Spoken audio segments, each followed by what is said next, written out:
تو اس کے پاؤں میں مردہ سا گرا پڑا اور اس نے یہ کہہ کر مجھ پر اپنا دہنا ہاتھ رکھا کہ خوف نہ کر، میں اول اور آخر اور زندہ ہوں۔ میں مر گیا تھا اور دیکھو ابد زندہ رہوں گا، اور موت اور عالم روا کی کنجیاں میرے پاس ہے۔ خدا کے کلام کے پڑھے اور سن جانے پر اس کی خاص برکت ہو۔ ایک بار پھر اپنے سر کو خدا کی حضوری میں جھکائے۔ زندہ پاک خدا تیرے آگے میں التجا کرتی ہے کہ کلام مقدس کی گہری باتیں خدا بندہ پاک روح کی ہدایت سے ہم پر اشکارا کر کھول، تاکہ ہم خدا بندہ تیرے منہ کی باتیں خدا بندہ آج سن سکیں، سیکھ سکیں، سمجھ سکیں۔ ہاللویا، آمین۔ زندگی بخش کلام مقدس میں سے یوحنا عارف کا مکاشفہ اس کی 17ویں اور 18ویں آیت کو جب ہم نے دیکھا تو کلام مقدس میں یوحنا عارف پر مسیح یسوع ظاہر ہوتا ہے، اور جب ہم بائبل مقدس کو پڑھتے ہیں، پیدائش کی کتاب کا مطالعہ کرتے ہیں، تو وہاں پر لکھا ہے پہلی بات میں کہ خدا نے کہا روشنی ہو جا، تو روشنی ہو گئی۔ اور آگے چل کر ہم یہ دیکھتے ہیں یوحنا کی انجیل کے مطابق کہ ابتدا میں کلام تھا اور کلام خدا کے ساتھ تھا۔ یہ کس کلام کی بات ہو رہی ہے؟ جو پیدائش میں اس کلام کی بات ہو رہی ہے جو خدا کے ساتھ تھا۔ خدا نے کہا روشنی ہوگا، تو روشنی ہو گئی۔ خدا نے کلام کیا، اور اس کے بعد ہم جب بائبل مقدس کو پڑھتے ہیں، متی رسول کی انجیل،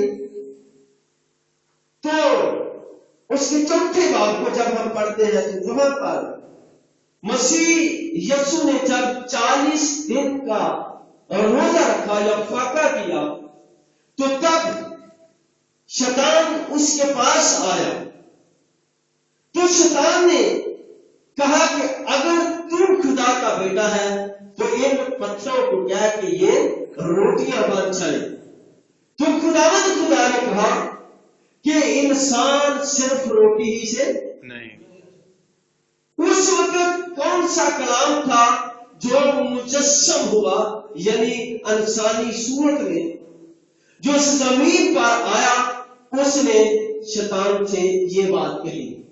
لیکن اب یوحنا رسول پر مسیح یسوع جب ظاہر ہوتا ہے تو یہ اس وقت کی بات ہے جب مسیح یسوع مر کر آسمان پر چلا جاتا ہے، تو یوحنا عارف پر ظاہر ہوتا ہے، اور یوحنا عارف کو یہ کہتا ہے کہ میں مر گیا تھا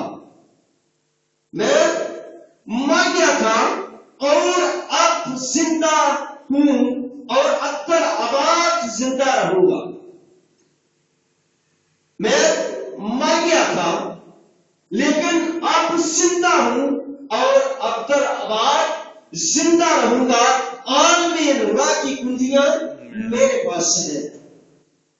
سب سے پہلے تو ہم اس بات کو دیکھیں گے کہ میں مر گیا تھا۔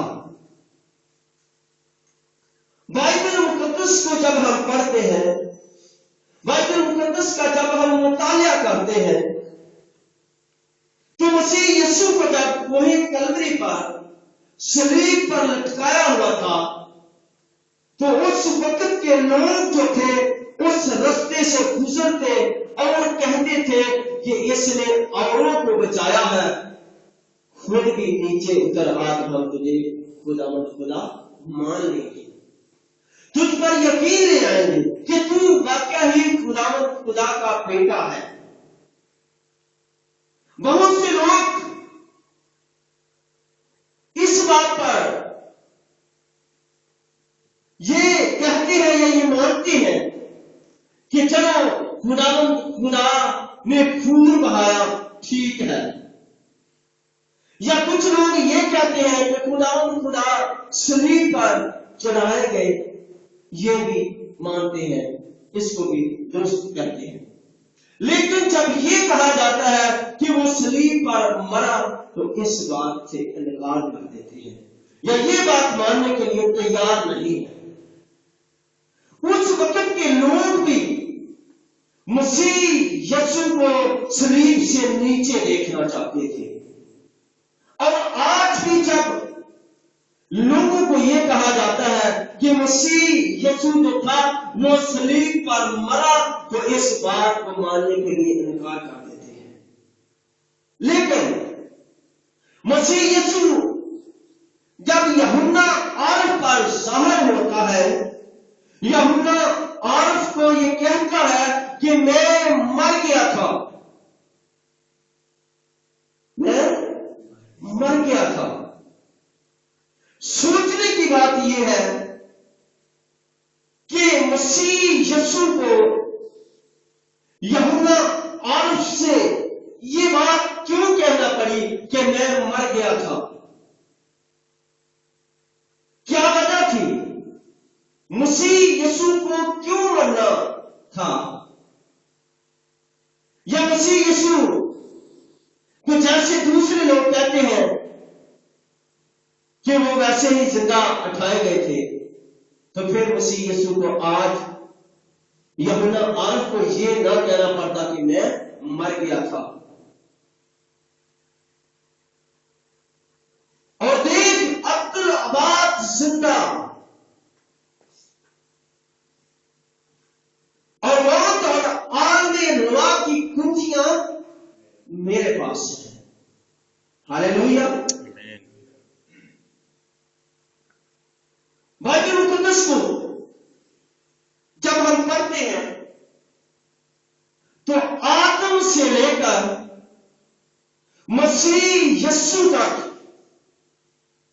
कोई आदमी भी, हाँ वो नेक होता या वो बदकारी में मरता, कोई भी आसमान पर नहीं जाता था।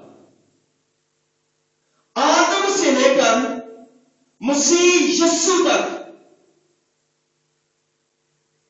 खाओ रास्तबाज होता, खाओ बदकार होता, जब वो मरते तो आसमान पर या जन्नत में कोई आदमी नहीं जाता था।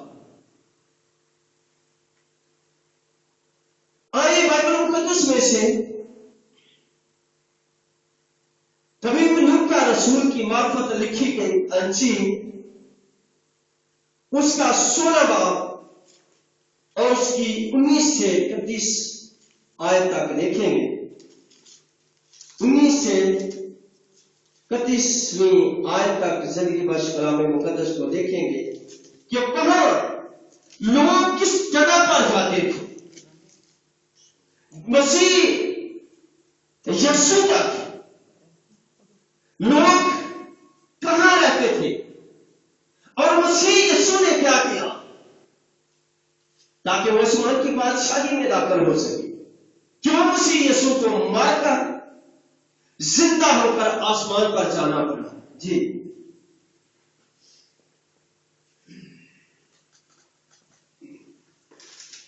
खुदावंद के कलाम में यूं लिखा है, एक दौलतमान था जो रेगवानी